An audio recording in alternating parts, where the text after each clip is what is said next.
출애굽기 4장 13절로 20절까지 말씀입니다.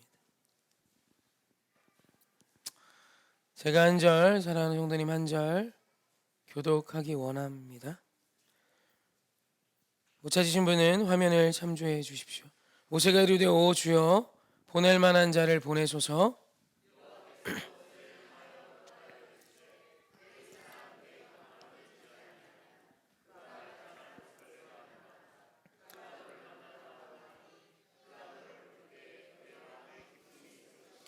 너는 그에게 말하고 그의 입에 할 말을 주라. 내가 내 입과 그의 입에 함께 있어서 너희들이 행할 일을 가르치리라.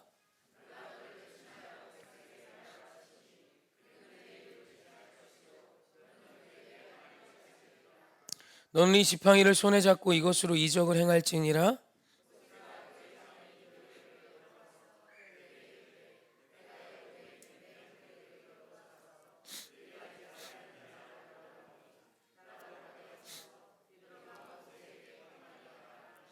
여호와께서 미디안에서 모세에게 이르시되 애굽으로 돌아가라. 내 목숨을 노리던 자가 다 죽었느니라. 모세가 그의 아내와 아들들을 나귀에 태우고 애굽으로 돌아가는데 모세가 하나님의 지팡이를 손에 잡았더라. 아멘. 할렐루야. 우리 인사합시다. 하나님 사랑합시다. 내 이웃 사랑합시다. 선포합시다. 당신이 이 땅의 작은 예수입니다. 당신이 이 땅의 작은 예수입니다. 아멘, 아멘. 오늘은 은혜에 대해서 이야기하고 싶습니다. 어제 사실 설교를 다시 다른 걸 했다가 바꿨어요. 이거를 모두에게 말씀을 드리긴 해야 되겠다라는 생각이 들어서 사실 오늘 우리는 은혜에 대해서 좀 오해하는 게 좀 있어서 은혜가 무엇인지를 우리가 좀 다 같이 알고 진짜 은혜를 사모할 수 있었으면 합니다. 그리고 은혜 받음이 무엇인지를 깨달아 알았으면 좋겠고요. 그리고 한국교회가 인식하고 있는 어떤 은혜의 오해들이 오늘 설교 가운데 좀 풀어졌으면 좋겠어요. 그리고 그 은혜가 풀어지고 진짜 은혜를 사모하는 저와 여러분이 되기를 바라는 마음으로 사실 어제 급하게 설교를 수정하고 설교를 쓰는데 다행히 빨리빨리 써지더라고요. 그래서 1시 반에 끝났습니다. 오늘 말씀 다시 볼 때 우리 잘 아는 내용이죠. 모세가 하나님께 부름받는 내용입니다. 그죠? 모세가 미디안 광야에서 40년 장인 이드로의 양을 치고 80세가 되었을 때에 양을 치다가 호렙산에 이르러요. 호렙산이 거리가 멀다, 가깝다, 이런 논쟁도 좀 있어요. 지명이 좀 많이 바뀌고 해서 어찌됐건 모세가 양을 열심히 치다가 호렙산에 이릅니다. 근데 그 호렙산에서 가시떨기나무에 불이 붙은 걸 보죠.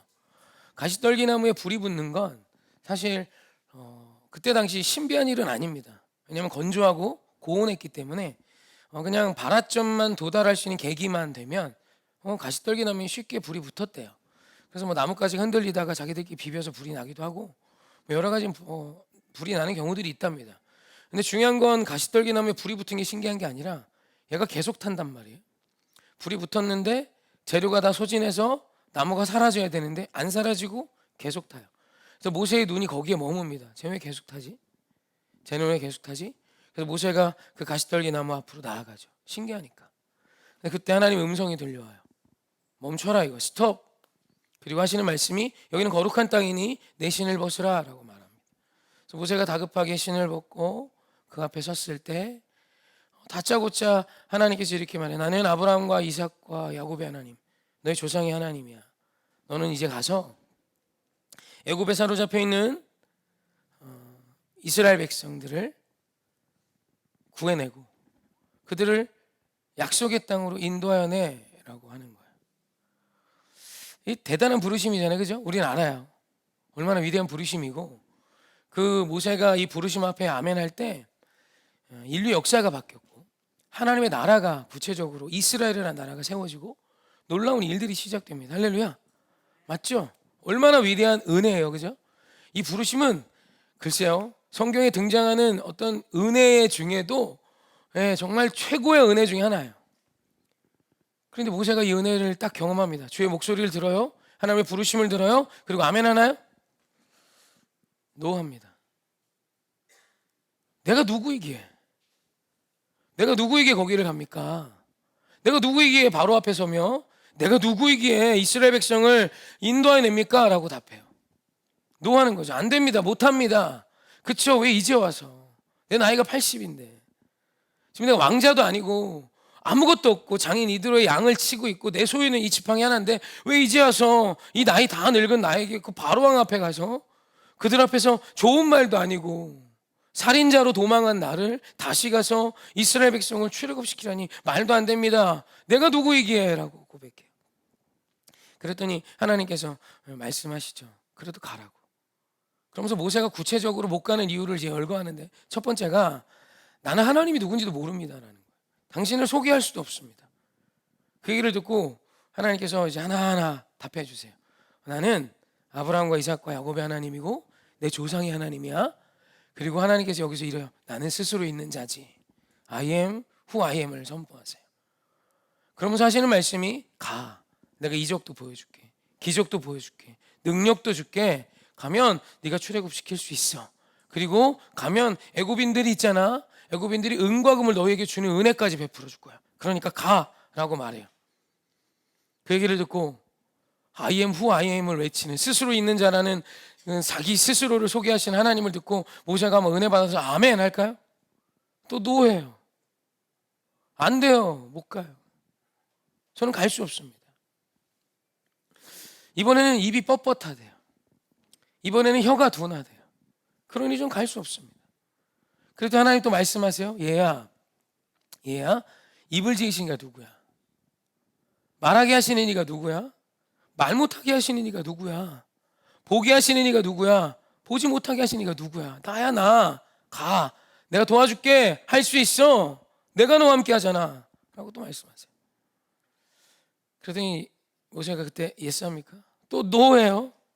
그래도 하나님께서 이번엔 기적을 보여주세요. 너 손에 있는 거 뭐야? 지팡이요. 땅에 던져봐. 땅에 던졌어요? 근데 지팡이가 뱀이 됩니다. 그 꼬리를 잡아. 꼬리 잡으면 안 되죠. 모세가 잡았어요. 그랬더니 다시 지팡이가 돼요. 봤지? 네 손, 네 품 안에 넣어봐. 넣었어요. 꺼내봐. 그랬더니 나병이 올라서 손이 눈처럼 하얘졌어요. 다시 손 품 안에 넣어봐. 네. 꺼내봐. 다시 온전해졌어요. 기적을 보여주세요. 이제 기적을 보여주세요. 그리고 또 다시 말씀해서 가라. 내가 너 항상 함께 할 거야. 내가 너의 하나님이야. 내가 너를 인도해 줄 거야. 애굽에 놀라운 기적과 이적을 보여줄 거야. 그러니 가라. 그럼 이번엔 이제 가야 될 거 아니야. 모세가 또 거절해요. 못 갑니다. 저는 그 일 못합니다. 라고 말해요. 그러면서 시작되는 말씀이 오늘 우리가 본 말씀입니다. 모세가 이렇게 마지막에 거절합니다. 함께 합독합시다. 시작. 모세가 이르되 오 주여 보낼 만한 자를 보내소서. 완전히 거절하는 거예요. 하나님, 오 주님, 제가 하나님이 누군지 알겠고 주님이십니다. 근데 큰 실수하시는 거예요. 보낼 만한 산을 보내세요. 이건 완벽한 거절이에요. 그리고 이 완벽한 모세의 거절 앞에 하나님께서 14절에 이렇게 행하십니다. 함께 합독합시다. 시작. 여호와께서 모세를 향하여 노아 이르시되 레위 사람 내 형 아론이 있지 아니하냐? 그가 말 잘하는 것을 내가 아노라. 그가 너를 만나러 나오나니 그가 너를 볼 때에 그의 마음에 기쁨이 있을 것이라. 아멘. 모세를 향해 뭐를 하세요? 화내세요. 이제 설득이 안 되니까 모세가 완강히 거절하고 거부하니까 화내세요. 야, 가. 그냥 가. 내가 아론 붙여줄게. 너 말 못해? 너 말하지 마. 너 그냥 기적과 이적만 행해. 말은 아론이 다 할 거니까 그냥 가라고 하세요. 여러분, 이 부르심은 진짜 위대한 은혜예요. 성경 안에서 이보다 더 큰 은혜를 찾아볼 수 없을 만큼 하나님이 모세를 부르시는 사건은 은혜 중에 은혜 중에 은혜 중에 은혜입니다. 아멘이세요? 모세 입장에서도 그냥 미디안 광야에서 장인 이드로의 양이나 치다 죽을 한 사람이 지금 하나님의 부르심을 받아서 자기의 형제들을 다 구원해내고 하나님이 약속하신 젖과 꿀이 흐르는 아브라함에게 약속하신 그 약속의 땅을 성취하는 통로로 쓰임받는, 지금도 모세라고 하면 저 유대교, 지금도 저 이스라엘 가면 최고의 믿음의 사람, 최고의 권위를 가진 이름이 지금도 모세고, 예수님이 오신 시대에도 예수님 메시아를 모세에 비유해요. 그러니까 모세는 메시아적 능력을 가진 예수 그리스도를 예표하는 자가 돼요. 할렐루야. 여러분, 개인적으로도 이런 은혜가 어디 있어요? 이런 영광이 있어요. 우리는 알아요. 모세는 지금 이 부르심의 이 사건이 얼마나 귀한 은혜고 얼마나 엄청난 은혜인지 이루 형언할 수가 없어요. 근데 여러분, 모세가 하나님의 이 부르심을 받고 이 은혜를 누리고 좋았을까요? 기뻤을까요? 행복했을까요? 즐거웠을까요? 온 인류 역사상 유례를 찾아올 볼 수 없을 만큼 큰 은혜예요. 이건 우리가 알아요. 더 이상 설명할 이유가 없을 만큼 위대한 은혜인데, 이 은혜를 정작 받은 모세는 오늘 마음이 충만하고 만족스러웠을까요? 기분이 좋았을까요? 제가 이 중요한 이야기를 하면서 기분 이야기해서 죄송하지만 한국교회는 은혜를 기분으로 해석해요. 오늘 뭔가 내 마음에 동의가 일어나거나 흡족한 게 은혜인 줄 알아요. 여러분, 모세의 기분이 어땠는지, 모세가 하나님의 부르심을 받고 그 마음의 상태가 어땠는지는 잘 몰라요. 사실 잘 모르지만 우리가 모세의 상황을 어느 정도 이해하면 더 쉽게 알 수 있어요. 사실 모세는 왕자의 시절에, 많은 신학자들이 이야기해요, 왕자의 시절에 이스라엘 백성을 자유케 하려 했어요. 그거에 대해 이견이 별로 없어요. 모세는 시도했었다는 거예요. 자기의 어머니자 유모였던 요게벳을 통해, 사실 공주의 품에서 자랐지만, 어머니는 공주지만 그래도 나를 실질적으로 젖을 물리고 키운 자는 어머니 요게벳이었단 말이죠. 기가 막힌 은혜죠. 그러니까 세계 역사상 자기 아들을 돈 받고 젖먹인 이런 놀라운 기적을 하나님이 요게벳에게 행하셨는데, 그 요게벳을 통해 모세가 신앙교육을 철저히 받았어요. 그 증거가 무엇이냐면 출애굽기 2장 11절입니다. 우리 함께 합독할까요? 시작. 모세가 장성한 후에 한 번은 자기 형제들에게 나가서 그들에게 고하되, 어떤 애굽 사람이 한 히브리 사람 곧 자기 형제를 치는 것을 본지라. 아멘. 여러분, 한번 생각해 보십시오. 지금 이 말씀에 보면 이런 표현이 나와요. 모세 형제가 누구인지 나옵니다. 모세가 지금 무엇 때문에 노를 했냐면, 애굽 사람이 히브리 자기 형제를 고되게 노동시키고 그를 치는 것을 보고 화가 나요. 그러니까 모세는 애굽의 왕자로 컸는데 요게벳을 통해 나의 혈통이 어딘지를 알았고, 나는 히브리인이고 하나님의 약속의 말씀을 알았기에 이들을 자유케 하려는 시도를 했었다는 거예요. 바로 이때. 왜냐하면 왕자로서 이제 40살이 되었고, 애굽의 왕자의 자리를 놓고, 물론 형이 있지만 애굽에 있는 이스라엘 백성들과 함께 자신을 지지하는 세력을 가지면 충분히 이들을 자유케 할 수 있는 힘을 가질 수 있다고 판단했다는 거예요. 그래서 모세는 그 뜨거운 열망을 가지고 그 일을 행하려고 하다가 애굽인을 죽여버려요. 그리고 살인자로 인하여 도망가게 되죠.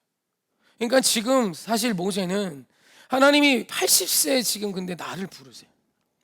40년 동안 장인 이드로의 집에 처가살이 하면서 양을 40년 쳤는데 내 거라고는 지팡이 하나밖에 없어요.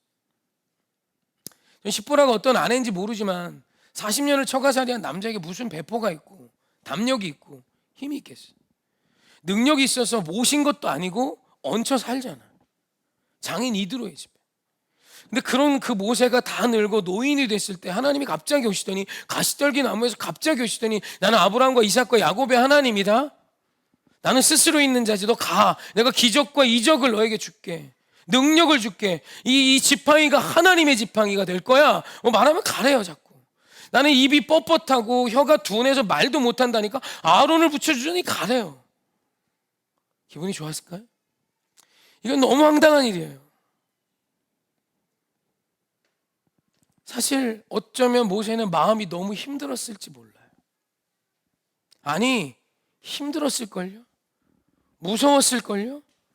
두려웠을 거예요. 싫었을 거예요. 왜 납니까?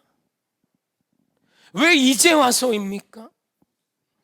그리고 마지막에 화내세요. 가라고. 여러분, 이 은혜가 어떤 누구에게 좋음일 수 있겠어요. 하지만 이거 은혜예요, 은혜 아니에요? 고민해 봐야 돼요. 기분이 나쁘면 일단 내 기분이 중요하죠, 그렇죠? 이거 은혜예요, 아니에요? 아니, 다시 설교해야 돼요? 은혜예요. 여러분, 은혜는 나의 만족이 아니에요.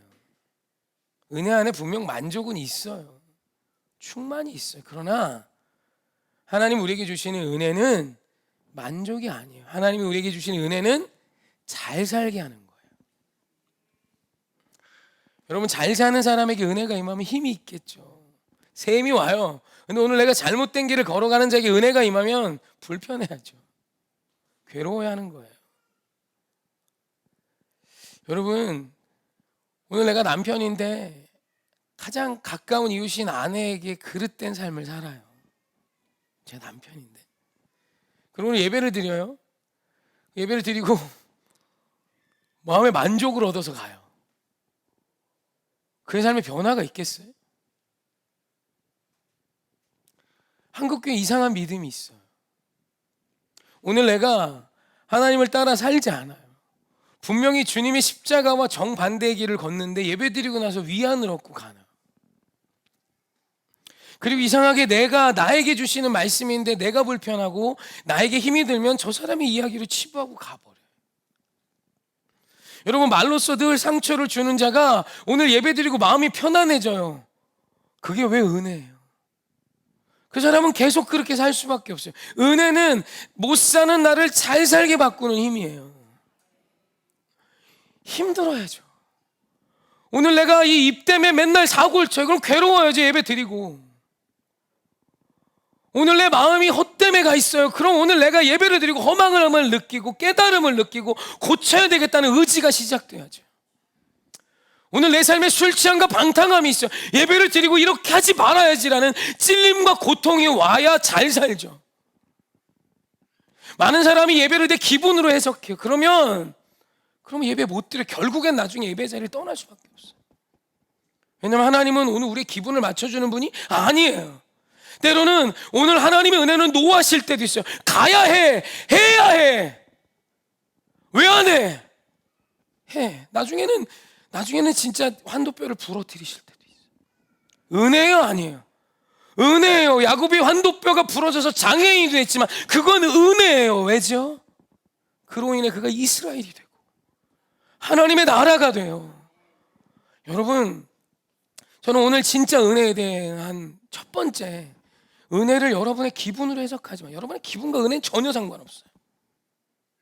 저는 이 모세 이야기를 들을 때마다 제가 신학교로 이렇게 하나님 부르셨을 때가 생각나요.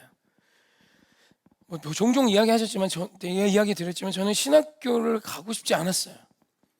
초등학생 때부터 목사님 해라 이런 소리를 처음 들었던 것 같아요.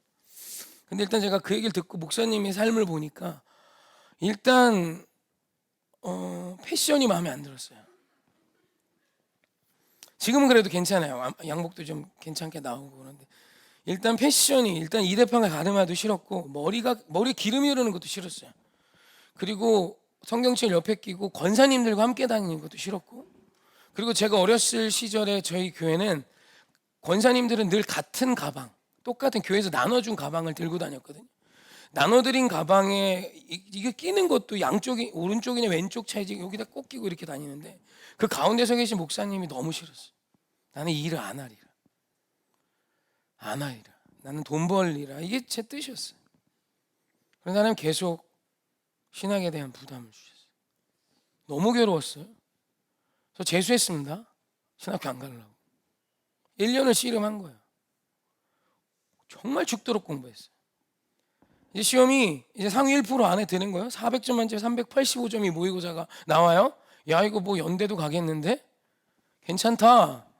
막 신났을 때 정작 수능은 365점인가 맞았어요. 한양대? 저는 그거 대학으로 여기지도 않았어요 그때. 근데 모의고사 성적은 그게 아니거든. 죽으려고 그랬습니다. 저희 예전에 고등학교 때 보면 그 왕수천이라는 다리가 하나 있는데 수능 시험 때 겨울이잖아요. 자살을 결심했어요. 죽어버려. 왜냐하면 어려운 형편의 어머니가 이 세수학원도 등록해줬고 열심히 하며 코피 쏟으며 공부했는데 진짜 잔 기억이 별로 없어요. 한 3시간, 4시간씩 하면서 늘 공부밖에 안 했어요. 하루 20시간씩 공부할 수 있습니다. 사람은 하루 20시간씩 공부해요. 일주일에 한 5일은 20시간씩 공부하고 살 수 있어요. 저 그러고 살았던 것 같아요. 책상 앞이 전부였어요. 그렇게 해서 385점대를 맞았는데 365점대를 맞으니까 대학이 초고 대학에서 그냥 중위권으로 떨어져 서울 뭐 안양대, 중앙대, 경희대, 턱걸이 막 이렇게 돼버리는 거예요. 죽자. 그래서 제가 다리 앞에 갔다니까요. 버스를 타고 가다가 다리 앞에 간 거예요. 버스를 타고 가다가 여기서 뛰어내려야 돼. 포인트도 정하고 이렇게 딱 가는데 장수천 다리 밑이 물이 말라갖고 다 돌인 거예요. 내 계획은 빠져 죽을 계획이었는데 쪼개져 죽게 생긴 거예요. 그래갖고 자살은 철회했어요. 너무 아프겠다. 이건 너무 고통스럽겠는데. 그리고 이제 기도를 한번 해보려고. 기도를 한번 해보자. 이제 20살이니까 기도했습니다. 하나님 뜻이 뭡니까? 나 성실히 열심히 공부했잖아요.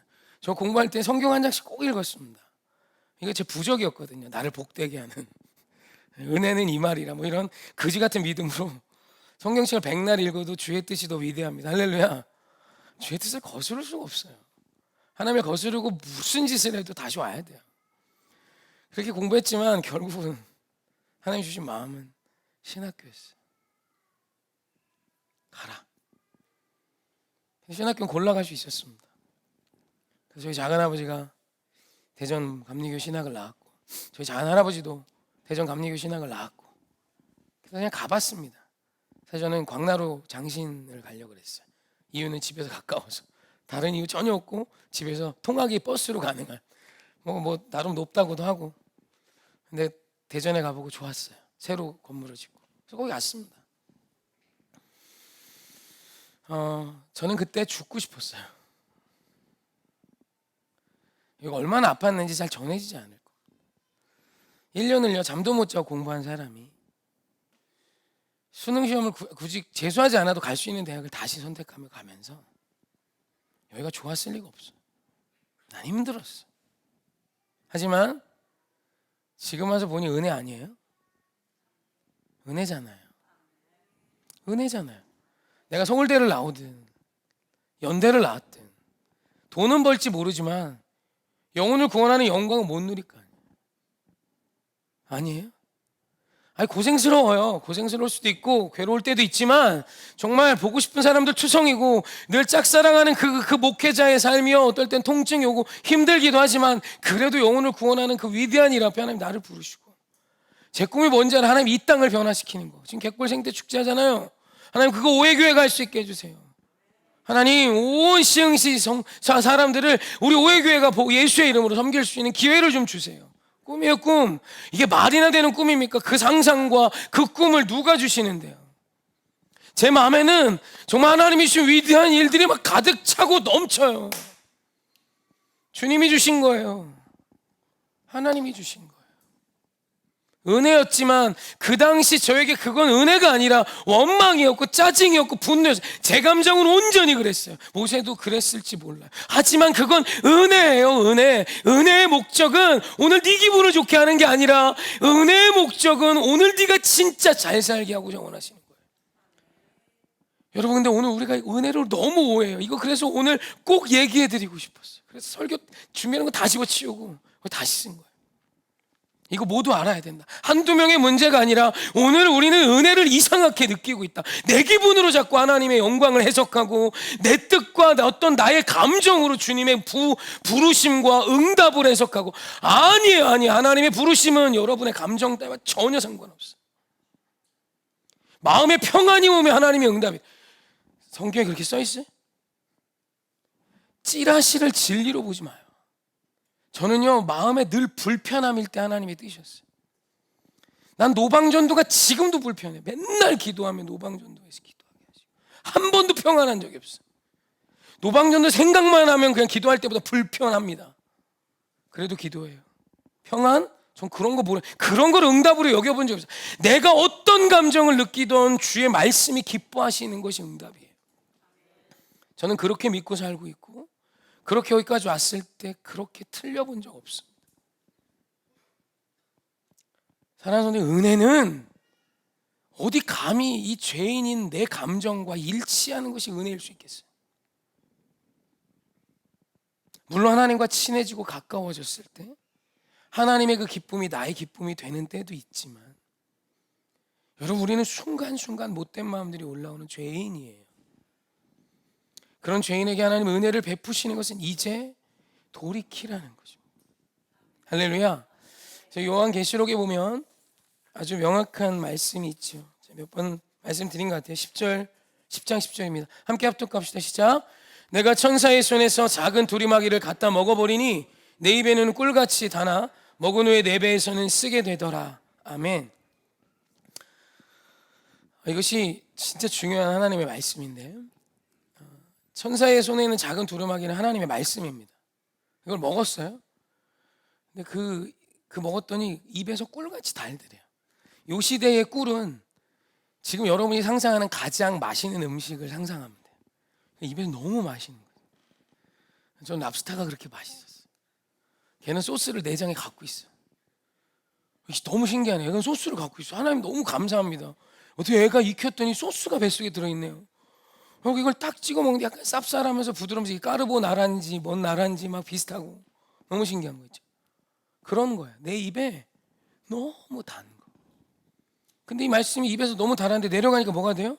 내 배에서 쓰게 되더라 그래요. 여러분, 이게 말씀이에요. 은혜는 무엇이냐면 하나님의 은혜를 처음 누릴 땐 다 달아요.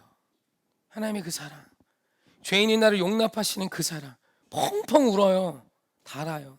그런데 그 다음에 써져야 되는 거예요.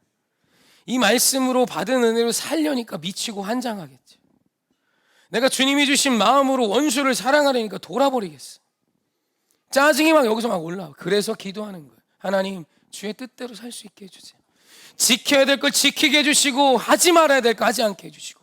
그래서 은혜는 뭔지 알아요? 하나님께 은혜를 받으면 내 일상의 자리로 돌아가 하나님이 내게 주신 그 일상 앞에 하루하루를 아름답고 멋지게 잘 사는 것이에요. 할렐루야. 오늘 내 일상의 삶 속에 하나님이 원치 않은 것들이 있다면 제거하고, 주님이 기뻐하는 것들이 있다면 그것을 취하며 하나님이 원하시는 아름다운 일상을 살아내는 것이에요. 여러분, 현실을 외면하는 게 믿음이 아닙니다. 현실 앞에 온전히 있으셔서 하나님의 영광을 누리고 하나님의 영광된 삶으로 나의 삶을 바꾸어가는 것이 믿음이고 은혜 받은 자의 모습인 거예요. 사실 오늘 우리가 본 요한계시록의 말씀은 대부분 성경에 먼저 나왔던 표현들이에요.